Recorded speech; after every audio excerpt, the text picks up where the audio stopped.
go. Um, we should watch the intro first because it's cool. Yeah, this game has a great intro movie.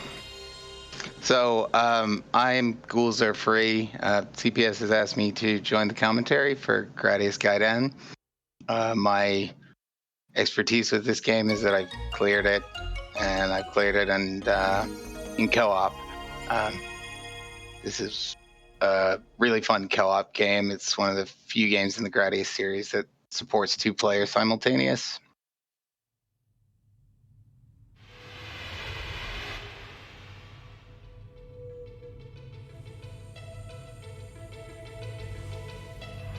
Yeah, I think it's nice that you and your friend did a co-op 1cc. It's nice. It's a rare occurrence. I know for me, growing up in the 90s, co-op was always a big deal in home games because I had brothers. So we wanted to play at the same time.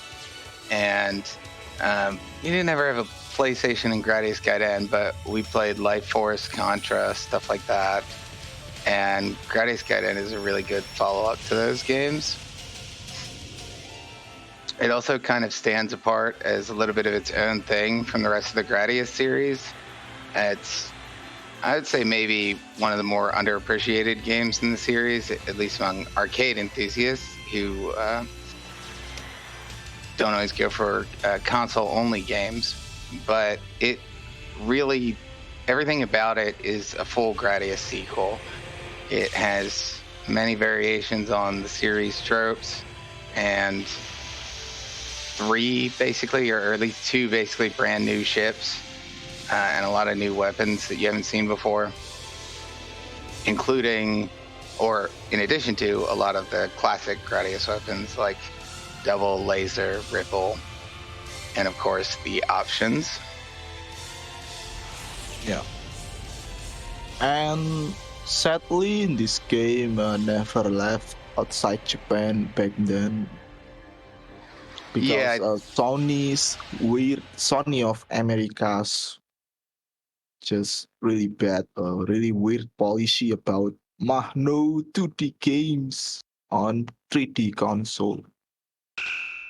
Okay, so this is all defaults normal.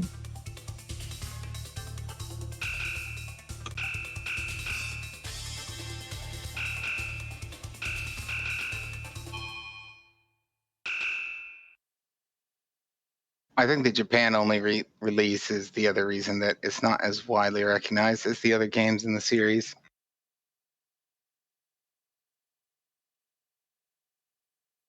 So one of the unique features of Gradius Gaiden is that it not only has multiple ships to select from, but it also has the gauge edit. So this is sort of like the weapon edit that is in Gradius 3, but instead of selecting different power-ups for your bar slots, what you can do is rearrange the power-up bar in whichever order you like. So that opens up a lot of possibilities for unique recovery strategies, and also allows you to give preference in the power-up order to weapons that you know you're going to be using or upgrading frequently. So that's why he puts option up in the second slot, because you're going to need to use or deploy 4 options, and 4 times 2 is smaller than 4 times 6.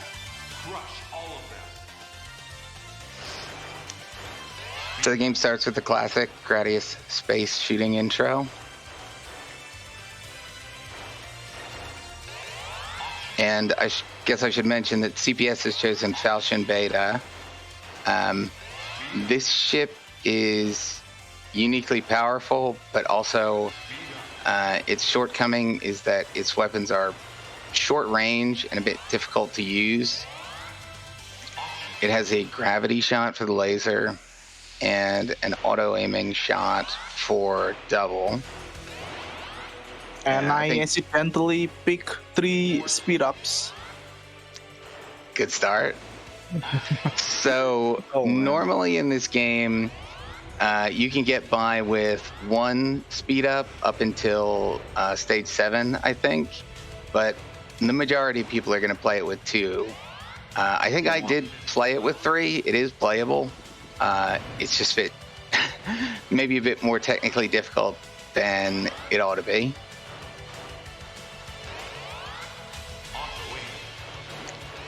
So now we've got to look at the first of Falchion Beta's unique power-ups, which is the auto-aiming shot. That's that secondary shot from each of the options. Golden is asking a question on the chat. I should bring up the Twitch chat. Yeah. Yeah, you have to see the Twitch chat as well for that the X question. Each weapon upgrade, or just specifically the double and laser, can be upgraded twice, or the power-up can be selected twice. And with auto-aiming, the difference is that the second level aims backwards as well as forwards. So it is really strong at covering enemies that are close to the ship, but the short range of it means that you might have to move around the screen more than you would with Vic Viper. Yeah, and this game has rank. Yeah, that's right. Yes. So to answer Golden's question, yes, the game does have dynamic rank.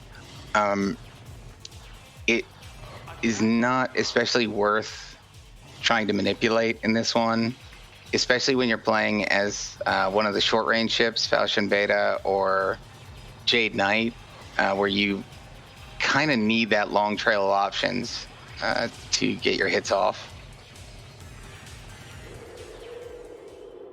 But the rank will definitely help you with recoveries. This is a very recoverable game, mainly because, well, at least especially because of the gauge edit that lets you get your power-ups back more quickly and more specifically in the order that you're going to need. So CPS has now switched to, well, now he switched back to auto-aiming. He switched over to laser, which was gravity shot for a moment, just so that he could get it powered up, so that when he switches back to it later in the game, it'll already be at level 2 without needing to be selected twice. So gravity shot is especially powerful, but it has a very slow firing rate that makes it difficult to use in stages.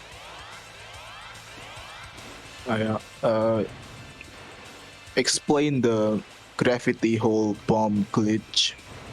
So there's an issue with the gravity shot that we will probably see next time he's using it.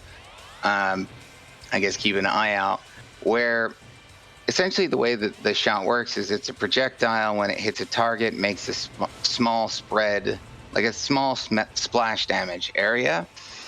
And there's an issue with the way it's been programmed so that the splash damage can hit the splash damage from another shot. So when you shoot gravity too quickly or at a target too close to you, it will sort of work its way back to the left across the screen as the splash damage from the second shot hits the splash damage from the first shot, and just sort of moves slightly left until it's basically right on top of the ship. It's a pain to manage, and it's easily the biggest shortcoming of Falchion Beta. It really should not work that way. But as long as you tap the fire button at the right rate and have a sense of it, just like anything else in a shoot 'em up, eventually it'll become natural if you practice enough. So this stage is actually a junkyard where we saw appearances from a lot of the old bosses. I should have pointed that out earlier. There were a lot of core bosses from previous games in the series that had been thrown into the wreckage here.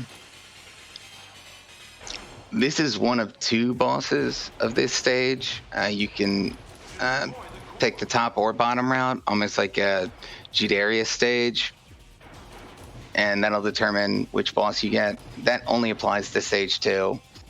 but they are completely different fights.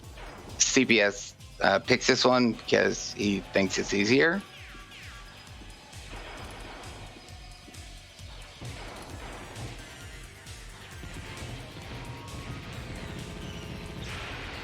So he's pretty good at using the gravity, so we're probably not going to see that glitch much. But if you ever try the game out, you'll notice it right away.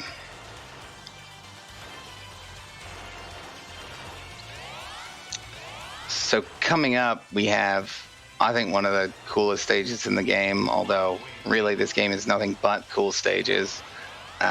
This is sort of a variation on the crystal stage from Gradius 2. We're going to have a crystal environment, and they behave a lot differently in this one, and I think a lot more interestingly. Instead of needing to break up all the crystals, here they bounce around and refract lasers that pass through them. The only thing is, I don't think it affects Falchion Beta. Falchion Beta doesn't have any strictly laser type weapon the way that the other 3 ships do. So none of its shots actually refract. But what you'll see is the enemy lasers are changing paths as they bounce off enemies like that, or as they pass through any of the crystal environments.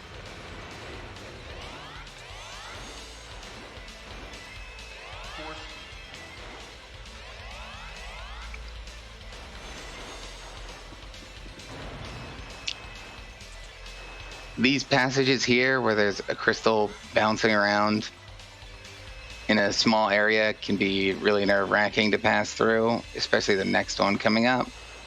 And a lot of the enemies come into this stage from the background, so you kind of get a hang of how far back you need to stay. These laser enemies right here being the worst example. But CPS is right on top of it, of course. It's done its practice. Yeah, so getting through here, especially if you're on a recovery, can be kind of a pain, as those crystals bounce around really dynamically.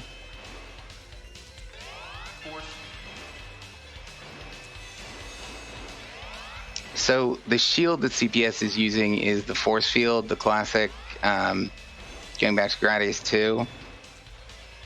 You can choose from 4 shield types in this game. One is the shield from Gradius 1, the front shield. Then there's the force field. And there's also a new shield type called Guard, which puts rotating balls above and below your ship and allows you to make contact with the environment without taking damage, which is one of the reasons that I think people that don't like Gradius games and don't like games that have terrain in them, like if you like shoot 'em ups but you hate crashing into walls, I think that Gradius Gaiden might be more appealing to you because you can use that shield type that essentially prevents that. As a matter of fact, R-type Delta lets you run into walls. That's pretty unusual. But yeah, here's where you'll see the splash damage hitting the splash damage.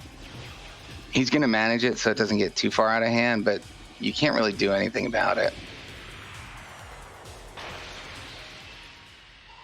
Yeah, who doesn't love some Gradius? Alright, the Ruins of Silence.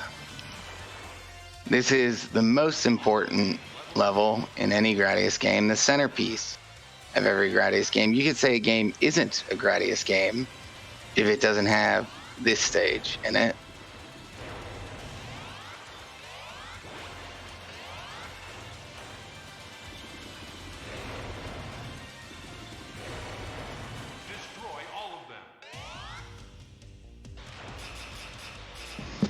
So here we have Gaiden's variant on the Moai. In this case, we've got a tall stage, like most Moai stages are. They are, at the beginning, essentially they're placed similarly to the way they are in Gradius 1, along the walls and floor. But when you kill them, now their head breaks off, or the top of their head breaks off, and it can fall forward, back, or down. The second variation is these giant moai that shoot out tiny moai projectiles that themselves shoot out tiny blue Cheerios, as moai always do. So that's moai Inception. Someone is saying that, does that mean Gradius 5 is not a Gradius game? Well, I would say Gradius 5 isn't a Gradius game now. I mean, if it is, it's the worst. Because it as you've noticed, doesn't have a moai stage. But anyway, back to the many variations of moai we have in Gradius Gaiden.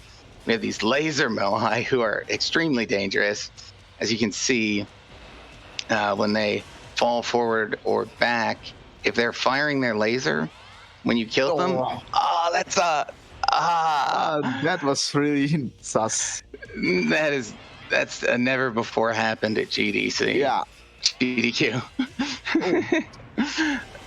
Oh, very nice. So the way that the laser moai die, between CPS and I think we're not sure, and I'd be interested if someone knows what determines whether they fall forward or backward when you kill them.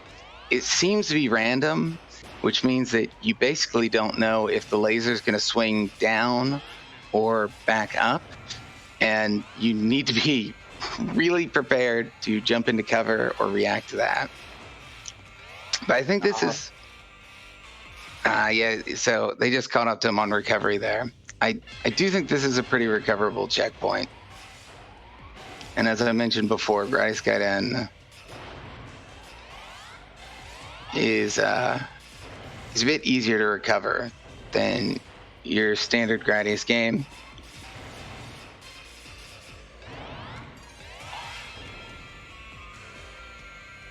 Yeah, Gradius 5, it's more of like, it's more of a sequel to. Oh, okay. All right, Last Life.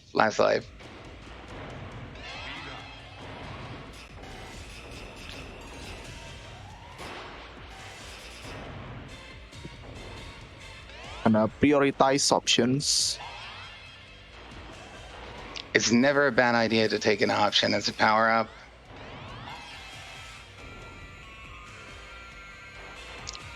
It's doubling or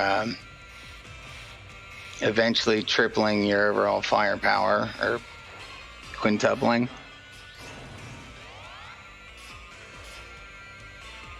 Okay, force field then? Okay. All right. It's a little bit of sweat off his brow there with the force field picked up, but it's not going to help against too many of these flying Cheerios here. Good option management, covering his back. That's one of the classic skills tested by playing moai levels in Gradius.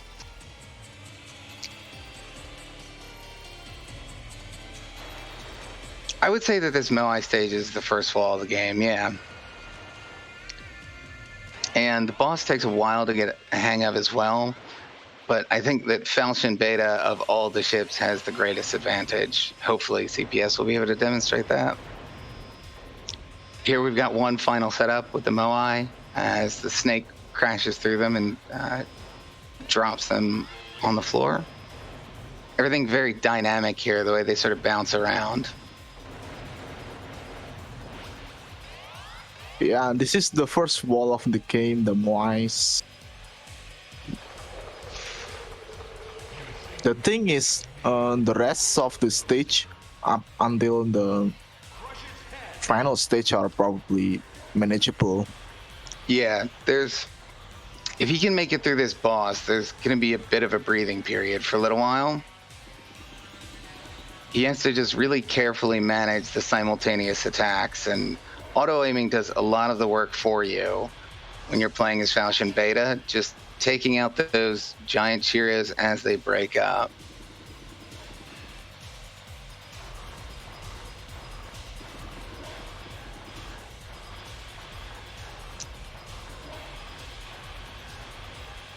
So this really exemplifies the kind of dynamic twist that Gradius Gaiden puts on the classic games. You can't memo your way out of this.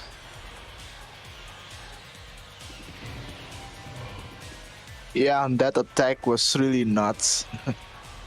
Okay, there you All are. right. So the technique there was just to put the options inside of the mouth or as close to the mouth as possible to try to kill them quickly. That boss, by the way, is really fun to fight in co-op. You can probably imagine why.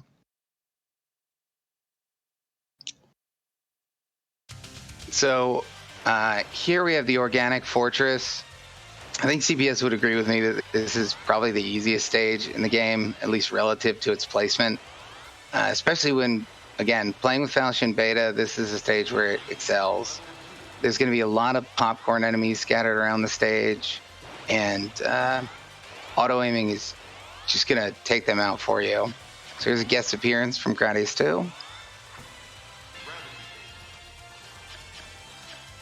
Yeah, gonna upgrade my gravity hole, then back to aiming. Because I need it for the boss. Yeah, so for the most part, with the exception of that Moai boss, the bosses are fought with gravity, and it's just because of the damage dealing potential and the range. With auto aim, it can be tough to get your options in range of the core type bosses to actually land hits.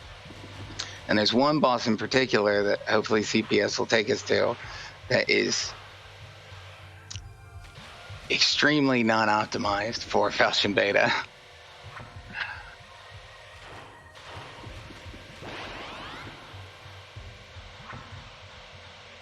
So here, we've got basically what looks like an R-type level in a Gradius game. Like these organic walls that move around, flowing like waves. But for the most part, the enemies just kind of bounce around or come into the screen and let you kill them before they can really do much in terms of attack. I'm not sure what this stage is like on Loop 2. Do you know, CPS? No, I never played the Loop 2, but I want to. I want to see and the Loop 2 as well. Yeah. So, like all Gradius games, it does loop after you've cleared the final boss, and the second loop adds new attacks and turns some things that previously weren't attacks into them.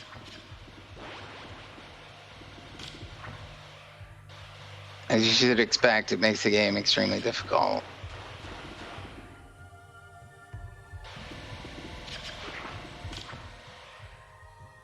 So there, he just did a strategic refill of his force field by taking a hit.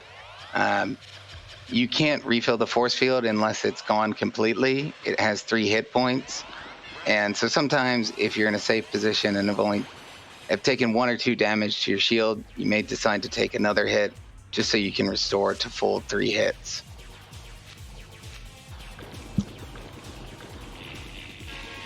So the movement of this boss up and down is RNG. You can't predict how far it's going to go before it shoots the laser, as far as I understand it. And the way that those balls bounce around in that corridor is a lot harder to dodge than CPS made it look. So that was a nice, quick kill of that boss, who can become a pain because of the randomness.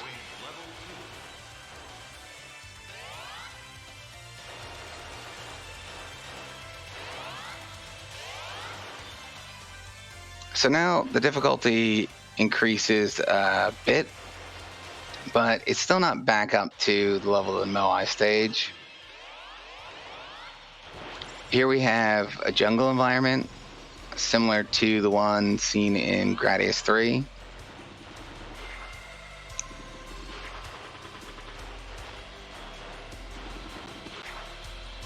So, like many of the classic Gradius games, this one both has its own new level concepts, but also a lot that are based around series tropes, and it sort of comes up with new spins on each enemy that you've seen before. So these creeper vines are an example of that, coming back from Gradius 3.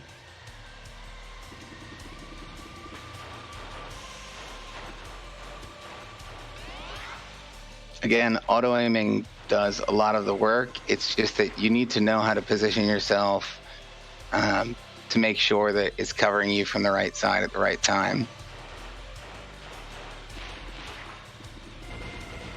So that was a little organic gate there. So these enemies shoot what look like coconuts. They do have a couple hit points. But again, auto-aiming is just a shotgun blast against any small projectiles. CPS looks like he's trying to refill his shield again. Indeed.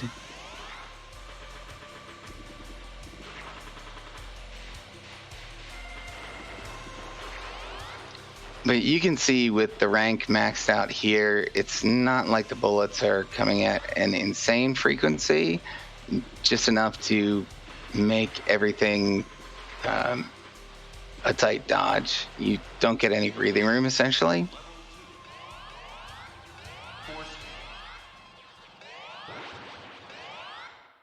So the boss here may also evoke the jungle boss from Gradius 3. Dude, it's probably not as hard this time. So the option hunter can be very random when it shows up in this game. And actually, he managed to shake it off till now by having died in stage 4, about the time when it usually first shows up. And yeah, so the option hunter is an enemy, again, a recurring enemy from the Gradius series that pops up at random times and will steal your options away unless you can dodge it. So in that case, it got 3, which is pretty dangerous blow to his firepower, but because of gravity, CPS should be all right. Here, the boss is sucking you in like a vacuum. That's why he's tapping backwards repeatedly. That was a close call.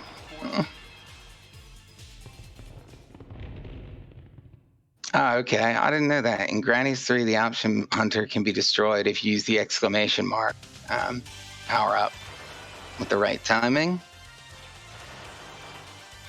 Typically, the way to handle them is to let them pass directly through the ship because they don't hurt you, and if they don't touch any options, they won't take any.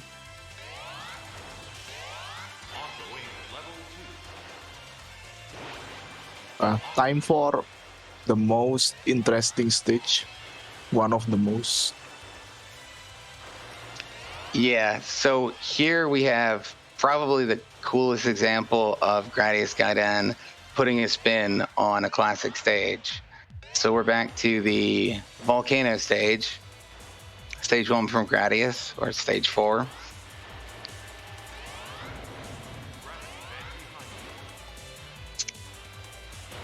And it is now on the event horizon, as is the name of the stage.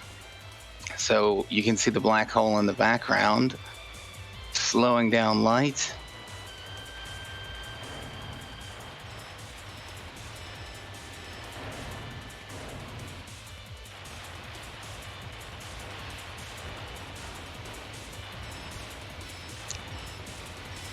And essentially what it does is rip apart the terrain and slowly drag it across the screen to create a combination of, like I said, the classic Gradius volcano stage, but now instead of just having that one fight with the volcanoes at the end where they spew rocks at you, this is an entire stage that is thrown at you in little rocks you need to break up.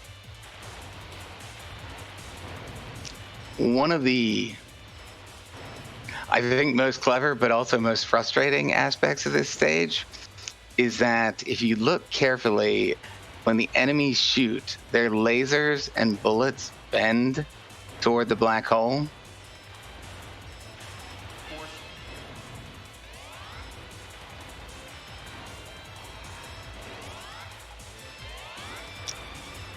And there's even a special shadow effect, essentially, at the left side of the screen, where everything gets darker as it's pulled in.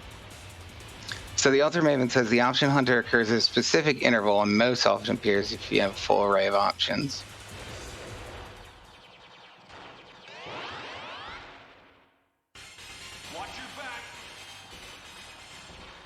So now we've got another core boss.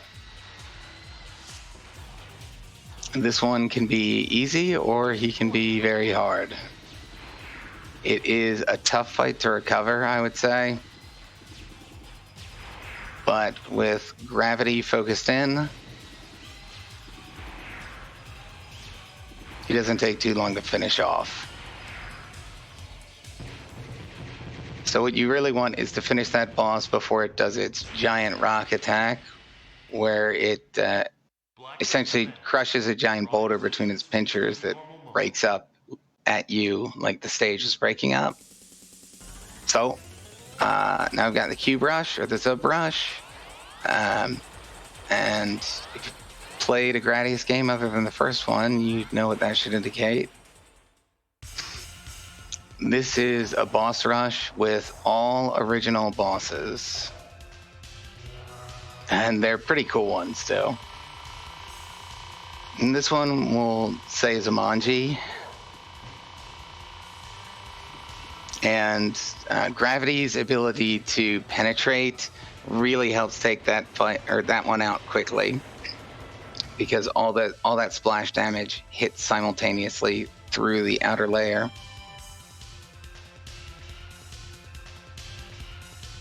Oh, I said all original bosses, but there are references. So here we've got the laser core now attached to. It always looks like a chariot to me.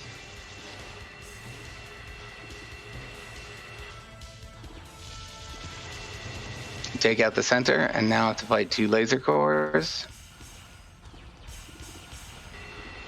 And the way they move around is fairly random, so you can get kind of unlucky here. CPS is doing a good job taking him down with gravity.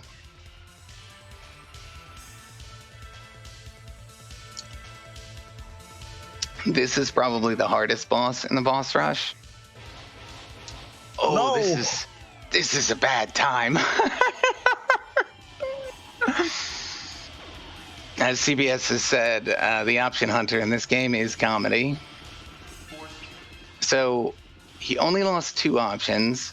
He still has a good amount of firepower, but what it really messed up for him is that you want to kill one of these ships before that triangle attack begins, because again, it's harder to dodge than CPS makes it look.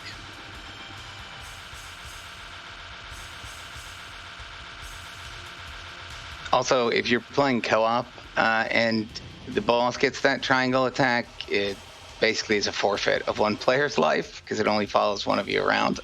Yeah, this is one CC attempt, hopefully one credit clear. That's what we're going for, and CPS has got 2 lives to spare as the music shifts and takes us into the second half of the boss rush.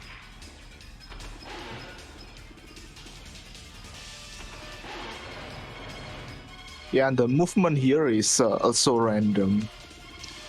Yeah, this guy can be very easy if you get some lucky shots or lucky dashes, basically, but and he can also surprise you. He's committing a Sudoku. Touch him. You know. Committing Sudoku.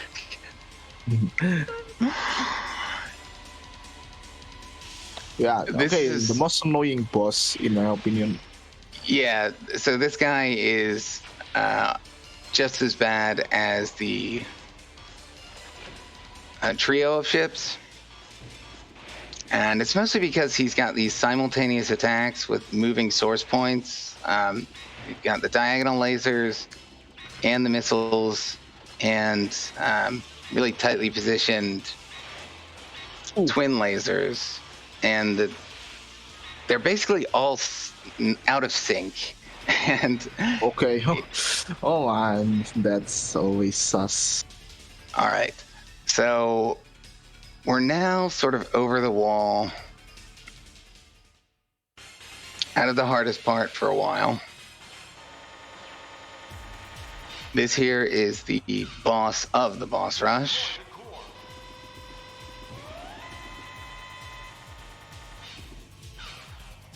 And he's essentially a variant on Big Core. He shoots these spinning square projectiles instead of lasers like Big Core does, and has a couple special attacks. These bombs with these huge white explosions, the hit radius of those is not actually as large as it looks. It's anyone's guess exactly where it is, but it's not quite as unfair an attack as it looks. Oh, Toad. Okay. Oh, he's here. You better be commentate the PC Engine Gradius runs. So, according to the chat, Loop 2 adds an entirely new boss at the end of the boss rush before the bomb core. Yeah. Yeah, So now, hopefully I will fight that one someday. Hopefully someday live. Yeah. Yeah, the music here is just really nice. It syncs with the action really nicely. It's like anime insert songs without lyrics. And I think the thing about this, so this is the speed stage of Gradius Gaiden, as most of the games in the series after 2 include. And I think what works well about the pairing of the music, like the sort of pump up music here and the speed stage, is this is not as brutal of a speed stage as you're used to.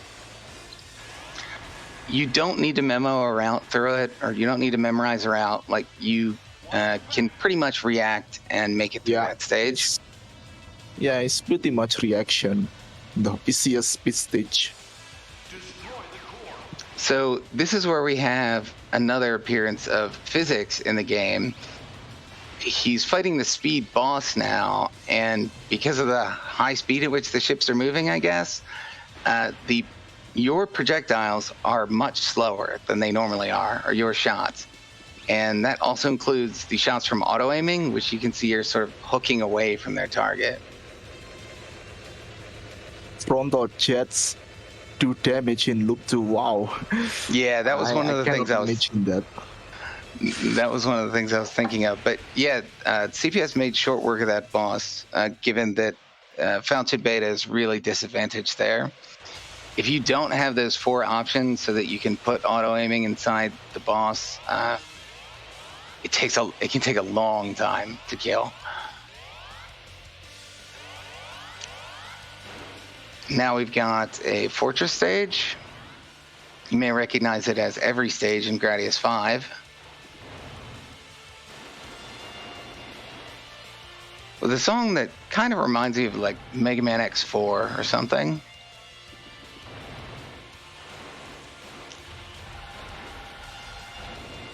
So this one has walls that close in on you and can move left and right, as well as some teleporting enemies, which aren't too much of a threat. Again, auto-aiming coming to the rescue.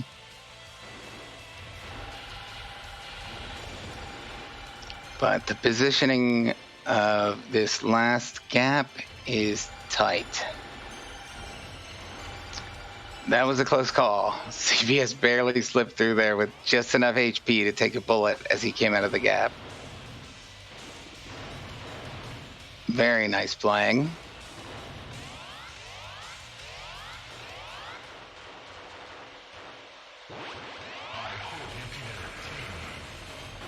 Here we have the turret wall.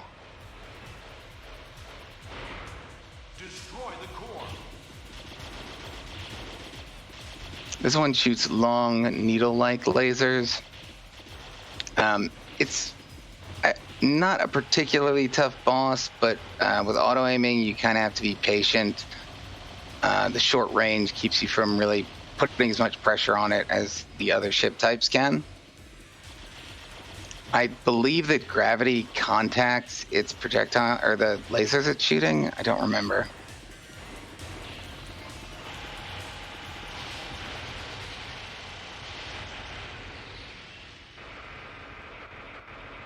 Okay, now we are gonna fighting a big A very big special thing. guest appearance. Yeah.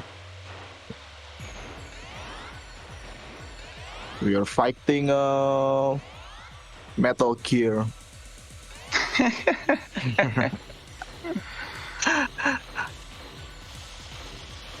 This is a safe spot.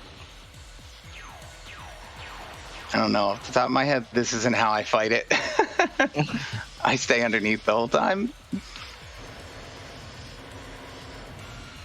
So this attack in particular can be tough as he fires at you from the background and drops mines.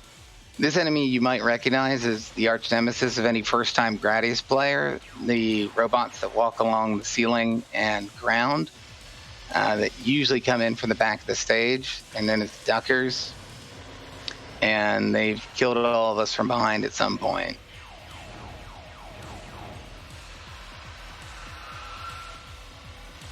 So I think it's really cool that this late in the game, they're throwing this reference to one of the oldest enemies in the series. That's a tough death, but he's got a couple lives to recover.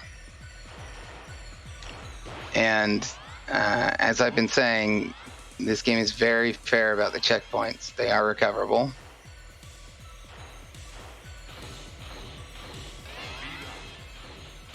Yeah, it is a bit similar to the stage 2 that was boss my of fault. Axelay. I should have taken the safe spot.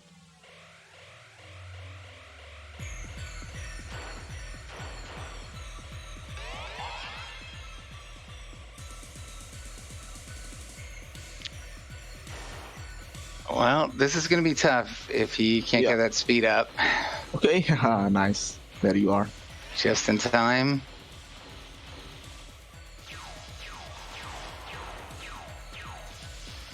So you can see that the boss is moving much more slowly, and its bullets are moving more slowly now than when he first faced it. That's because the dynamic rank is lowered, since he has fewer options and just a lower power level in general.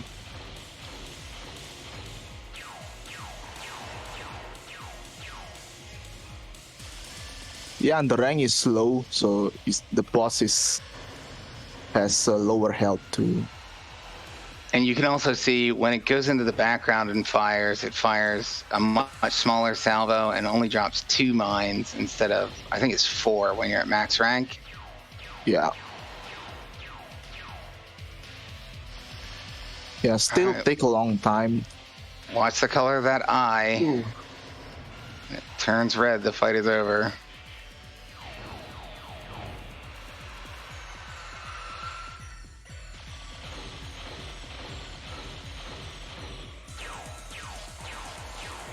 Come on, die. Oh, man. I can't believe it didn't die there. Okay. All right.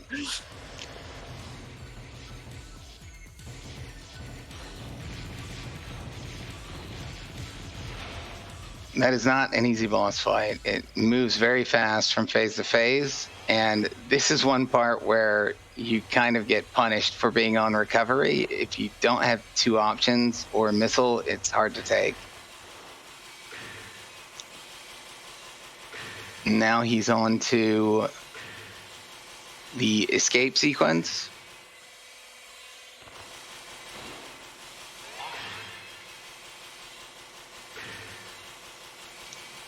This rolling wheel moves in exactly the same pattern every time you play the stage, so you can memorize the safe spots that you want to be in.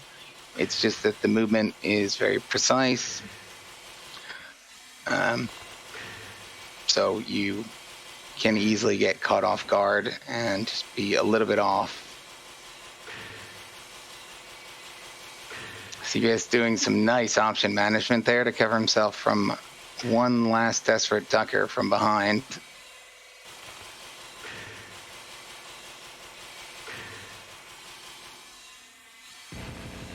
Now onto the final boss, and if he messes it up from here, well, let's hope he doesn't.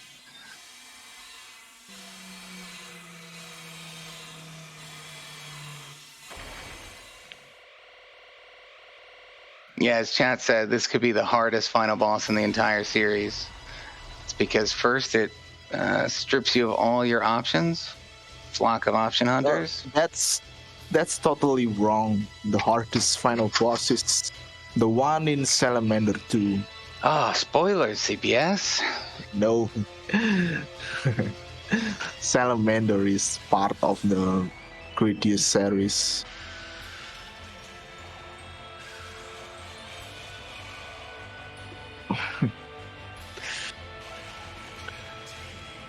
So this looks like a scene out of G. Darius again with, or one of the Darius games. And we see the Nemesis planet.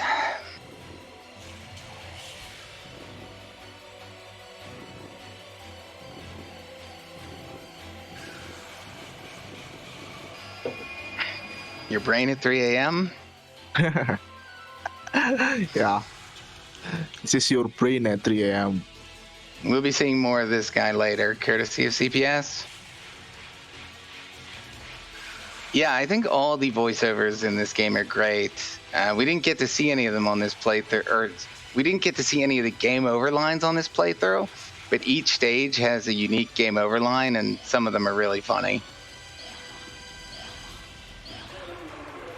And that's it.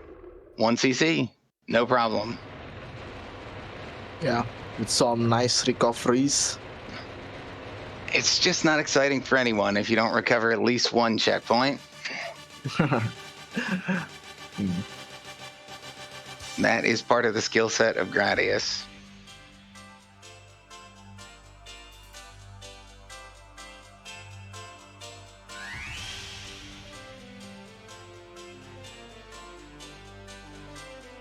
Yeah, and this is a one loop clear, but loop 2 has some difference that really nice.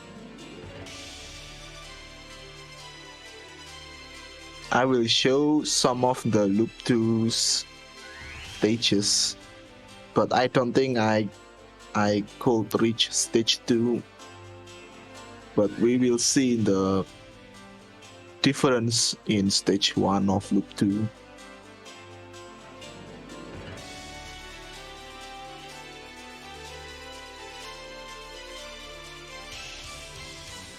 So this game gives you a decent amount of extends. I think it's probably not as many extends as some of the Gradius games, but that's only because some of them are so excessive. So you get a lot of chances at those checkpoints. The gauge edit allows you to be strategic about it, and your choice of ship is something that you can also work to your advantage. So altogether, although this is by no means an easy game, it's one that is all about strategy at the same time as needing technique to back that up.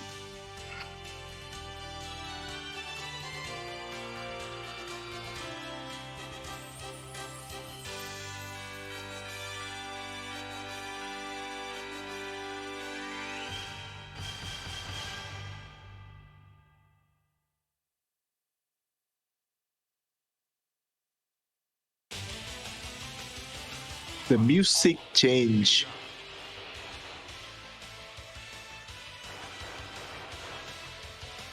This is the Loop 2 air battle music.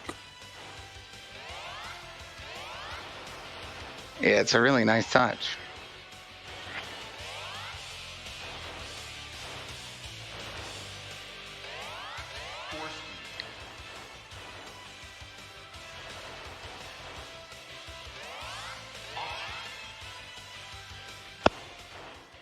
So you can see some of the enemies here. I believe it's the orange enemies, or actually, who has suicide or revenge bullets? CPS.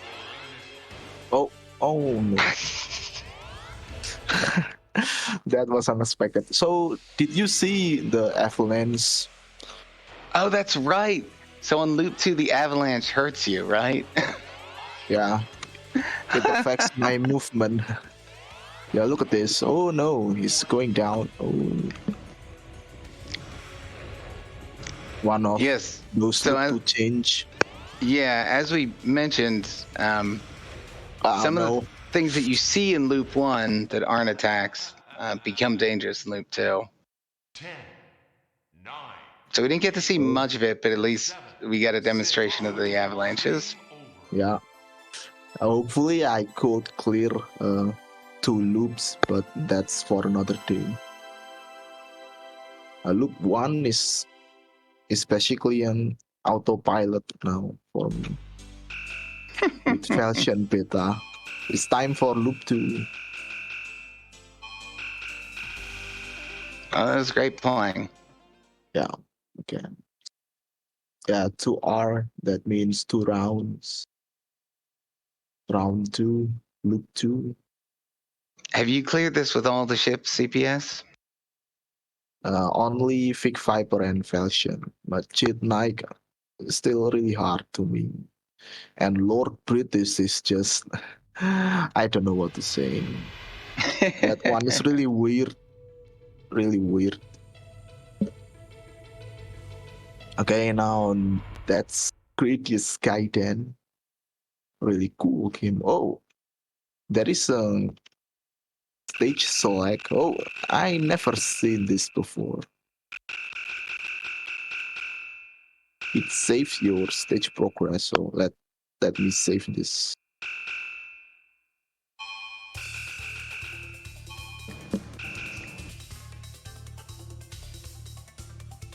Going to try to learn Gradius Rebirth for next year. The opponent says. Oh, Yeah, Gradius Rebirth Rebirth. is really cool. Rebirth for one loop is not that bad. It's one of the easiest, I think. That's But the WiiWare. If you go for multi loops, then yeah, it's quite interesting. Okay, that's Gradius Gaiden. Next up is PC Engine Gradius Games Trilogy.